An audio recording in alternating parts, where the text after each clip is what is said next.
Hello everyone, and welcome back to our channel, where we unpack the biggest political stories shaping South Africa and our place in the global arena.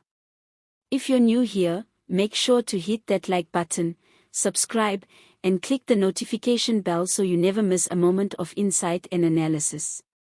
If you're returning, welcome back, we appreciate you. Now, let's get into today's story, one that might not have made front-page headlines, but which could carry massive long-term significance for South Africa's global strategy. We're talking about President Cyril Ramaphosa's first-ever one-on-one meeting with South Korea's new president, Jae-myung.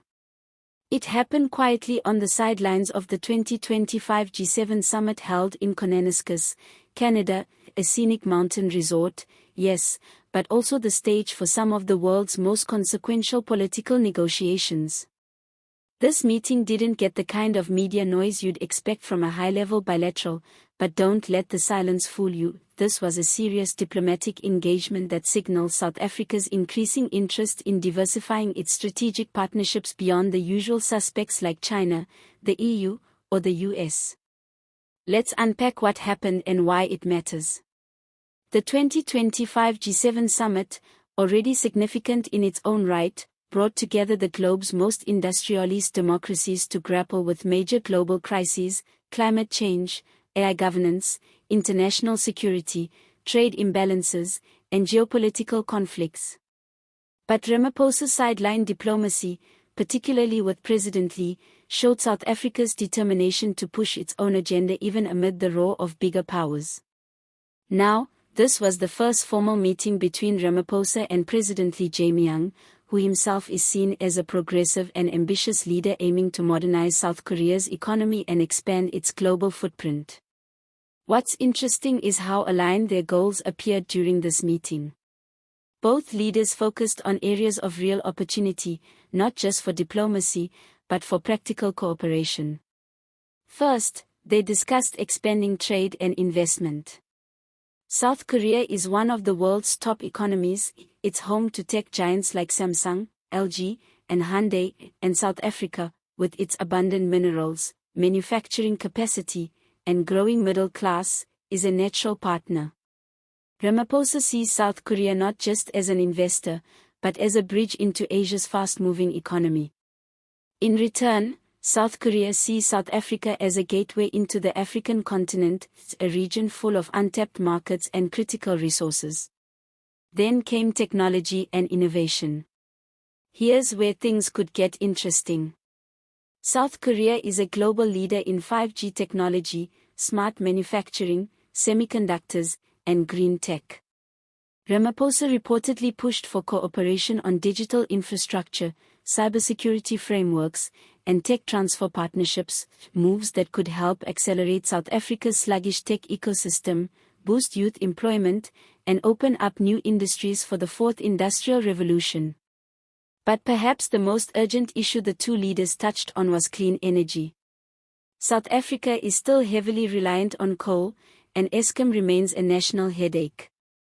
With the just energy transition top of mind, and international pressure mounting for countries to meet carbon goals, Ramaphosa clearly wants help, not just loans or aid, but real partnerships with tech and innovation backing. South Korea has already implemented successful green hydrogen, solar, and battery storage programs at scale, and this meeting may be the first step in importing some of that expertise and funding into South Africa's crumbling energy system. What stood out most, though, was the emphasis on shared global values. Ramaphosa raised concerns about how developing countries, particularly in Africa, are still sidelined in global institutions like the IMF, WTO, and even the United Nations Security Council. He and President Lee reportedly agreed that reforms are necessary, and that developing countries deserve more influence and representation. This kind of alignment is critical if South Africa wants to continue its balancing act, remaining non-aligned in a polarized world, while still extracting the maximum benefit from both East and West. Now let's take a step back. Why does this meeting matter?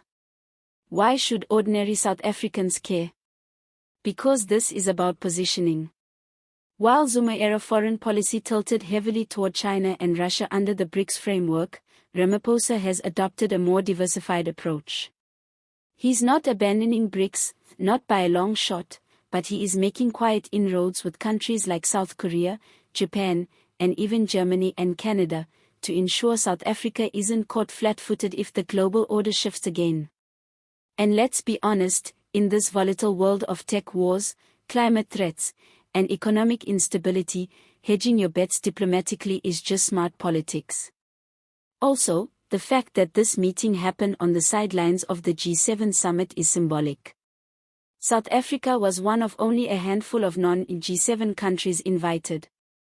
That invitation alone reflects global interest in Ramaphosa's leadership, but it also places pressure on him to show that South Africa is not just present, but engaged and strategic.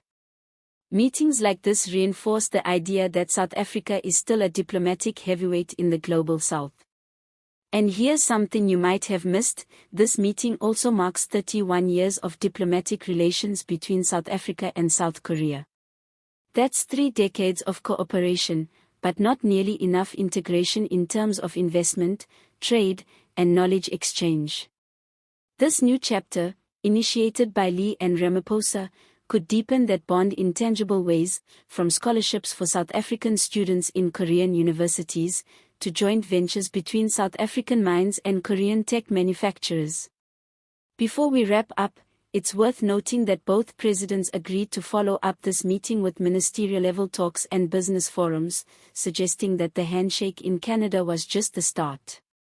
It's these kinds of follow-ups, often away from the headlines, where deals are signed, contracts are negotiated, and real development happens. So, to summarize, South Africa's foreign policy isn't just about dramatic speeches at the UN or fiery declarations at BRICS summits. Sometimes it's about quiet, well-timed diplomacy, like this meeting between President Ramaphosa and President Lee. And while it didn't dominate the news cycle, it's potentially one of the most strategic moves Ramaphosa has made this year. That's it for today's breakdown. What do you think? Can South Africa really build a meaningful partnership with a high-tech power like South Korea? Will this relationship lead to better jobs, infrastructure, and innovation for our people?